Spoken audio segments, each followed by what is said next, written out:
Avec plus de 1000 km de côte, le Finistère offre un territoire de chasse exceptionnel. C'est une véritable dentelle de récifs, de baies et d'îlots.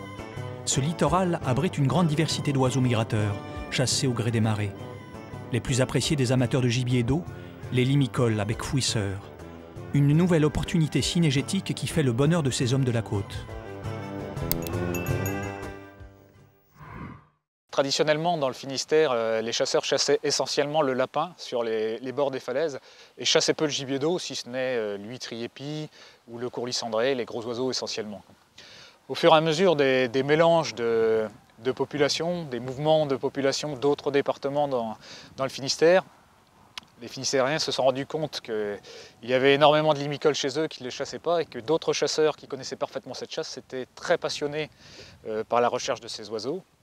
Alors de plus en plus de chasseurs se sont dit pourquoi pas essayer, et on a maintenant donc pas mal de chasseurs qui se sont mis aux limicoles, mais le Finistère reste néanmoins donc une zone sous-exploitée en matière de chasse aux limicoles et qui permet à des passionnés de réaliser de très belles chasses. Florent Cormier est technicien à la Fédération de chasse du Finistère. Il est également le secrétaire de l'association de chasse maritime. Ce Normand d'origine a été séduit par les lieux. Et aujourd'hui, il aime faire partager sa passion et donner de son temps aux sauvaginiers qui viennent découvrir pour la première fois ces territoires du bout des terres. L'attrait de la chasse en bord de mer, c'est vrai que c'est un cadre qui est vraiment agréable. Bon, ici, dans le Finistère, c'est vrai qu'on a la chance d'avoir beaucoup de côtes. Où qu'on soit dans le département, on est près de la mer, donc c'est assez facile. Il y a une diversité de paysages et c'est ça qui fait vraiment plaisir. C'était un coup de cœur pour la chasse au départ. C'est mon grand-père avec qui j'étais assez complice, avec qui on allait beaucoup à la pêche. C'est lui qui m'a déjà fait découvrir la pêche, qui après m'a emmené à la chasse, j'avais 14 ans. Et tout de suite, ça a été le coup de foudre. J'ai passé le permis dans la foulée. Et puis après, c'était un enchaînement terrible, avec une passion tellement dévorante que je suis parti dans une école spécialisée pour pouvoir travailler en fédération des chasseurs.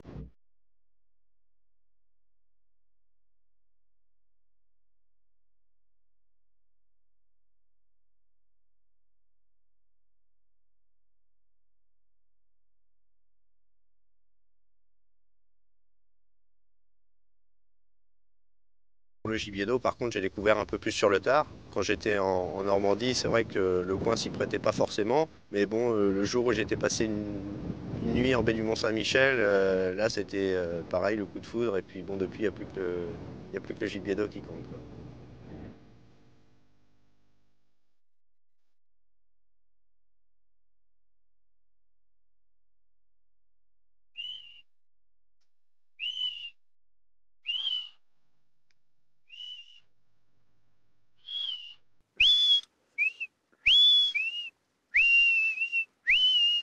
Un vanneau tout seul, là.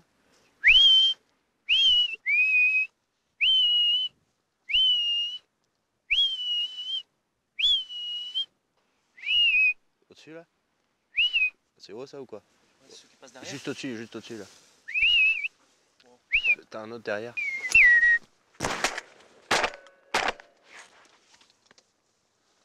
Nemo est le premier. Vas-y, dis-lui d'apporter, Nemo. Nemo! Apporte! Simba! C'est bien, Nemo. Viens! Simba, viens!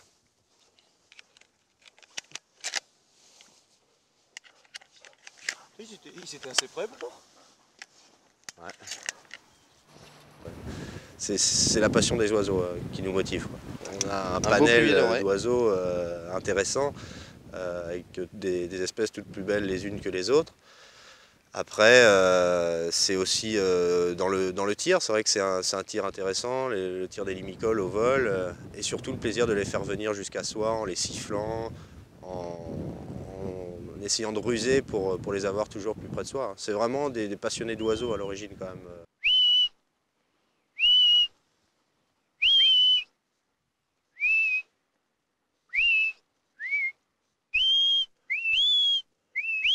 Ouais, c'est bon. Bah putain, heureusement que t'es là, Anthony. Tu vois, ça fait 2 fois que... Ah, c'est Simba qui... Nemo! Non, c'est Nemo. Ah mais lui, avec ça, il est viandard. Ah mais Simba aussi. Simba, viens. Ah, elle va pas être contente. Faudrait qu'il en tombe 2 la prochaine fois, qu'ils se chacun de leur quand même. Simba, viens là. Nemo. Simba au panier. Nemo, c'est bien. La chasse au limicole dans le Finistère est une chasse irrégulière parce qu'elle est très tributaire des vents. Si en période de migration, c'est-à-dire quand les limicoles descendent du sud vers le nord, on a des vents dominants de sud-ouest à ouest, les limicoles ne vont pas pouvoir rentrer en Bretagne parce qu'ils auront vent contraire et vont préférer descendre plus au sud. Donc certaines années, on va se retrouver avec très peu d'oiseaux et d'autres années, par exemple, lorsque les vents sont est à sud-est, pendant qu'ils descendent, ils vont être plus poussés vers la Bretagne, vers le fond de la Bretagne, et à ce moment-là, on va avoir des arrivages exceptionnels. Donc c'est une chasse irrégulière, c'est une chasse qui dépend du temps, et chaque jour, le sauvaginier est à l'écoute de sa météo pour savoir s'il va pouvoir faire une bonne chasse dans la semaine ou dans le mois.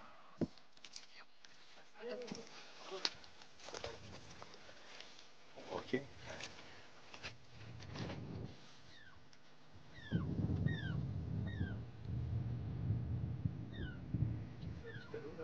La stratégie la plus intéressante en ce qui concerne le limicole, je trouve, c'est l'approche. Bien sûr, il y a le repérage, savoir où il y a des oiseaux. Ensuite, il y a essayer de les approcher dans des endroits qui peuvent être inaccessibles. Donc cette approche, elle doit tenir compte de nombreux paramètres. La marée, le danger, puisque si on avance trop à marée basse et que la mer nous encercle, c'est un tas de paramètres qu'il faut prendre en compte. Ensuite, le camouflage, les approcher sans les faire partir. Puis après, étudier l'envol des oiseaux d'un endroit vers un autre pour savoir à quel endroit il faut se mettre, à quel endroit on a des chances de pouvoir les intercepter. Et donc il faut vraiment les connaître parfaitement, les regarder chaque jour. C'est cette approche qui me plaît le plus dans la chasse au limicole. Cette chasse si particulière a su gagner les cœurs de certains amateurs de gibier d'eau venus d'autres régions françaises. Didier et ses amis normands ont découvert ces sites exceptionnels. Ils viennent désormais régulièrement y parcourir le littoral en habitués.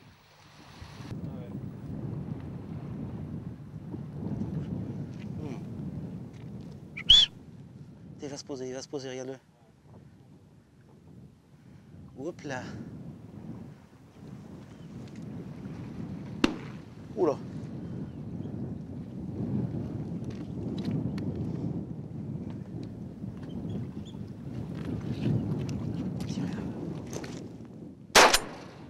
Ça y est, c'est bon. Donc il faut aller la chercher.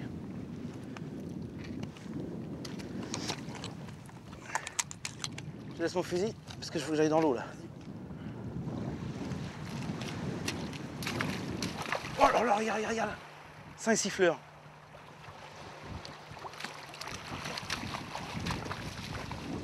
Oh là là. Je vais attendre que la mer me la ramène, ça sera aussi bien. Si j'y vais là, je suis pas bien. Allez, vas-y, tu vas l'avoir là. Ça y est, Dom il l'a. Bravo Dom. Et ben voilà. Ah ben, notre petite pièce. Elle est belle. Pas baguée. C'est vrai. Voilà, huîtrier-pie. Bel oiseau. Alors particularité, c'est étonnant, c'est la première fois que je vois ça, c'est que d'habitude ils ont un bec très pointu. Ceux qu'on tire sur les plages de sable ont un bec très pointu. Et celui-ci, il a le bec tout rodé. Parce qu'il est sur les rochers. Donc ça lui use le bec, c'est évident. Je n'ai jamais vu ça encore. Je l'ai pas vu encore. Le point commun à tous ces oiseaux, c'est leur bec, d'avoir un bec suffisamment long pour leur permettre de l'enfouir dans le sable ou dans les vasières pour trouver la nourriture, essentiellement des vers. Le terme de limicole vient du latin limus, autrement dit limon. C'est ainsi leur habitat de prédilection, les vasières, qui caractérisent ce groupe d'espèces. Le pluvier argenté, c'est le pluvier qui est typiquement sur le littoral, contrairement au pluvier doré que l'on trouve beaucoup dans les terres avec les vanneaux. Donc Bécasseau moubèche, hein, c'est un bec assez court. C'est un petit oiseau. Hein. C'est le seul bécasseau chassable. Donc c'est le plus gros des bécasseaux. Hein. On le reconnaît quand même assez aisément parmi les autres. Là, vous avez la barge rousse, que l'on surnomme également la bécasse de mer. Donc par rapport à son long bec, quoi, à peu près comme celui d'une bécasse. La fragilité du milieu et la disparition des zones humides poussent ces chasseurs à multiplier les études pour pérenniser cette pratique de chasse. La reconnaissance des espèces, les comptages et les lectures d'ailes permettent ainsi une politique de prélèvement raisonnable. Le chasseur est la seule personne qui puisse faire ses études sur les oiseaux puisqu'on les prélève.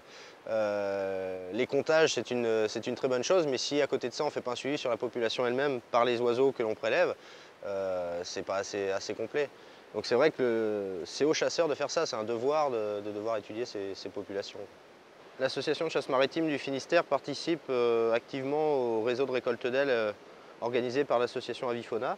Donc c'est une étude en fait qui concerne aussi bien les canards que les limicoles.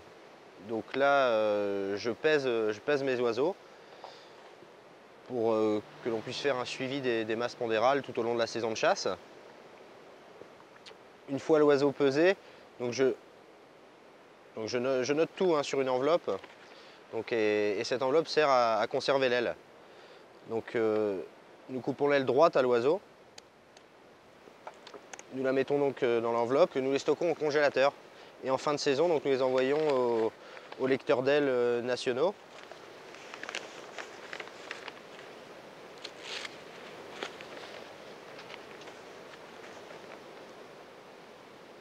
Avifona, c'est une association qui a été créée tout récemment, il y a 4 ans, par des jeunes chasseurs du Nord-Pas-de-Calais.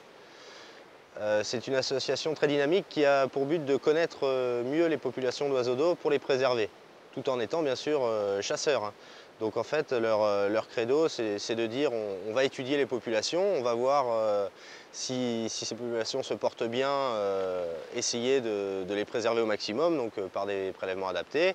Et si on voit qu'une espèce ne va pas bien, on peut agir sur notre pression de chasse. Mais il faut générer des études scientifiques comme celle-ci pour pouvoir gérer un jour ces populations très précisément. Donc depuis que nous avons lancé ces études, ça fait maintenant plus de 15 ans, on s'aperçoit d'une grande stabilité, voire une augmentation des populations hivernantes chez nous.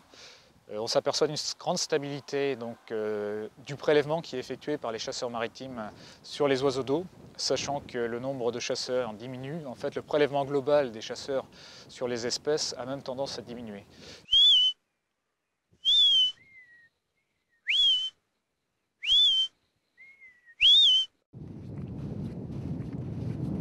Quand je me suis donc promené, j'ai senti que j'ai vu que ce territoire, ça me plaisait. J'avais pas toujours vu le territoire du Finistère, mais j'avais vu sur la mer Blanche là-bas.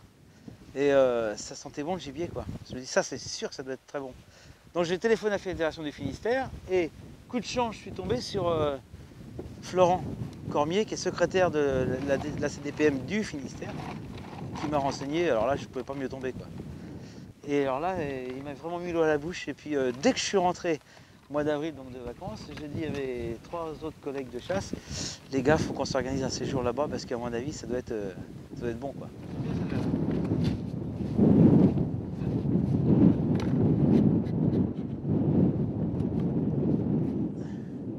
Là, aujourd'hui, on a posé à peu près une dizaine de formes du triépi, une dizaine de formes de courlis, et puis un peu plus loin là-bas, c'est des formes de vanneaux. Donc, le but, c'est de faire des beaux petits paquets, que ça soit attirant pour les oiseaux. Poser bec au vent, toujours, parce que les oiseaux sont toujours face au vent, pour pas que se fassent ébouriffer les plumes, s'ils ont comme on dit des fois, le cul dans le vent. Donc c'est pour attirer au maximum les oiseaux. Le but, c'est pas de faire poser, le but, c'est surtout d'attirer et de tirer au vol, quoi. C'est surtout ça. Il arrive que quand notre poste est vraiment bien fait, que ça vienne se poser. Mais bon, c'est pas trop le but de tirer poser, quoi.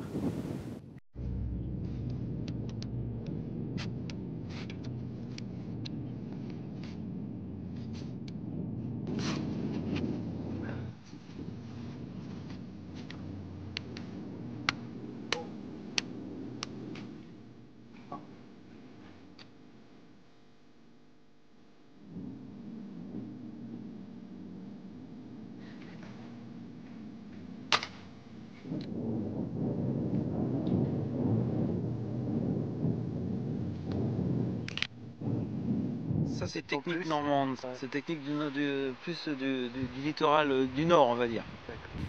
C'est vrai que quand ils nous ont vus ici, les Bretons là, sortir les pelles et faire, ils se sont dit, ils sont un peu fous ceux-là. Ils viennent d'où? Et puis bon, peut-être que notre technique va être copiée, hein. Et tout, pourquoi pas.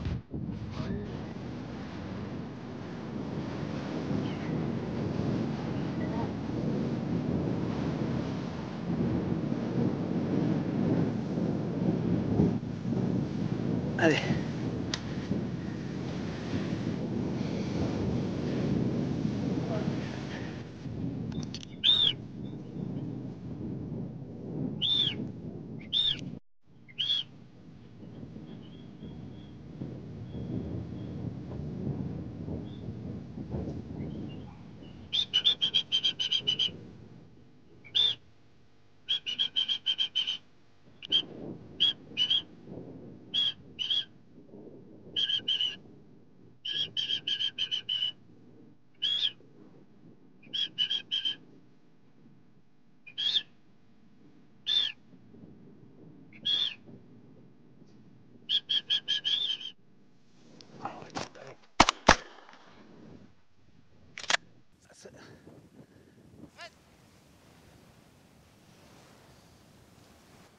Voilà, regarde la différence. Ceux-là, c'est des étriers épis de sable. Ils ont le bec beaucoup plus pointu. Voilà la différence, parce qu'ici, on a changé d'endroit et les étriers, ils sont habitués à manger sur un terrain sablonneux, et ils ont vraiment le bec très piquant, très pointu, contrairement à ceux qu'on a vus ce matin. La différence, elle est flagrante. Donc ceux-ci, ils sont habitués de vivre dans ce coin-là. Voilà. Mais l'étrier épi. Une fois qu'on est dans les trous, ça va. Mais il faut creuser les trous, il faut porter le matériel, il faut se lever de bonne heure. On se couche tard. Bon, faut en vouloir.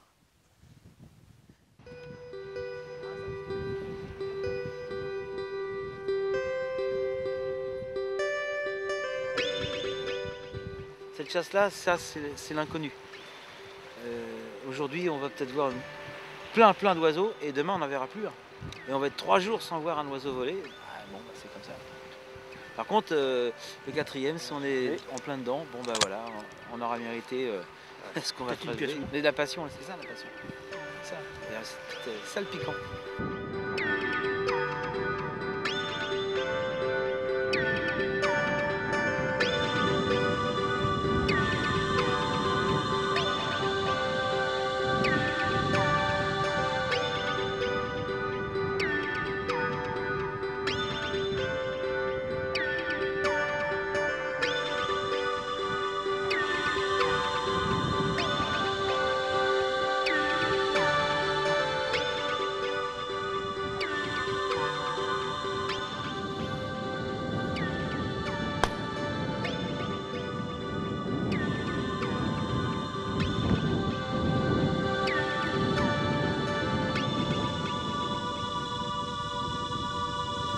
En 2 ans, les effectifs de la jeune association de chasse maritime ont augmenté de 29%, signe d'une pratique en bonne santé. La gestion de ces différentes espèces permettra dans les années à venir d'accueillir d'autres amateurs de Bretagne et d'ailleurs. La chasse ne vit que par les chasseurs. C'est vrai qu'actuellement, au niveau national, le nombre de chasseurs est vraiment en train de se casser la figure. Si on veut pérenniser cette chasse-là, bon, il faut qu'il y ait du monde pour la défendre également. Et du côté des jeunes, on trouve que c'est quand même un mode de chasse, les limicoles, qui est sympa, qui est facile à pratiquer, qui n'est pas cher. Et donc on essaye de les orienter vers ça en particulier, quoi, pour leur donner goût à la chasse.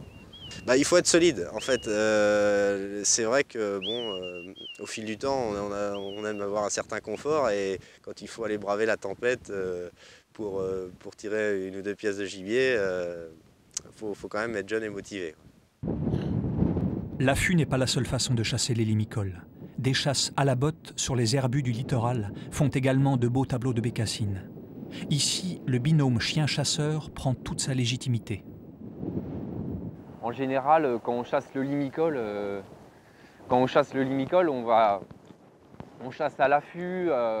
Donc on a un poste, on va mettre des blettes, on va siffler, on fait venir le gibier à soi.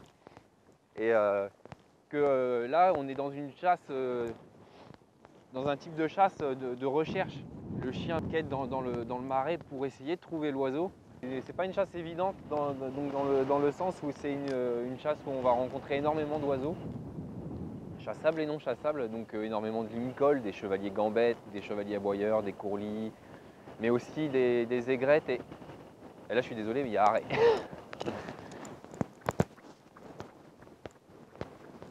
Je pense pas qu'elle soit au bout. Il n'est pas tendu.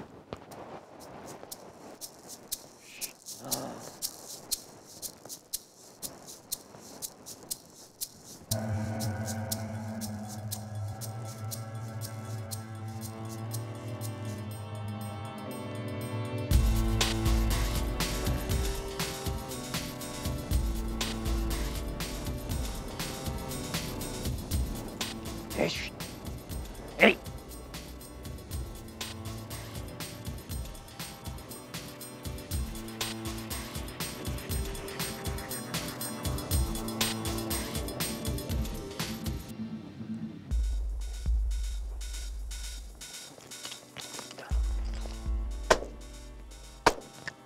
Oh putain.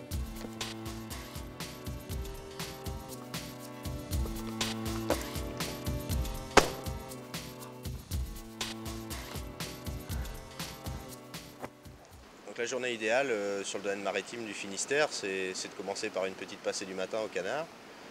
Ensuite, dès l'heure légale, on peut aller faire un tour aux bécassines sur les herbus avec un chien d'arrêt comme le fait Frédéric. Et enfin, selon la marée, se mettre au poste dans différents affûts, comme on a pu le voir, avec un trou dans le sable ou avec un filet de camouflage pour essayer de chasser toutes les sortes de limicoles possibles. Il y a de quoi s'amuser toute une journée et s'il nous reste un petit peu de temps, on fait la passée du soir. En Bretagne, on a des opportunités de chasse qu'on ne retrouve pas forcément ailleurs, avec la CDPM justement qui permet de chasser de différentes façons et différents gibiers tout au long de la saison de chasse à un moindre coût. Donc c'est très abordable et c'est très intéressant au niveau des jeunes chasseurs. Dans notre département, nous avons commencé par offrir la carte gratuite pour les premiers permis de chasse. Donc ça a permis donc à des gens d'essayer la chasse maritime, mais comme ce n'était toujours pas suffisant, nous avons mis en place un système de parrainage qui permet donc à des jeunes chasseurs d'aller accompagnés par des anciens pour leur faire découvrir cette chasse. On s'aperçoit qu'au contact des aînés, la plupart des gens ont plus tendance à reprendre leurs cartes et avec ce système-là, nous avons réussi à redémarrer la croissance de nos adhérents que nous avions perdus il y a 10 ans.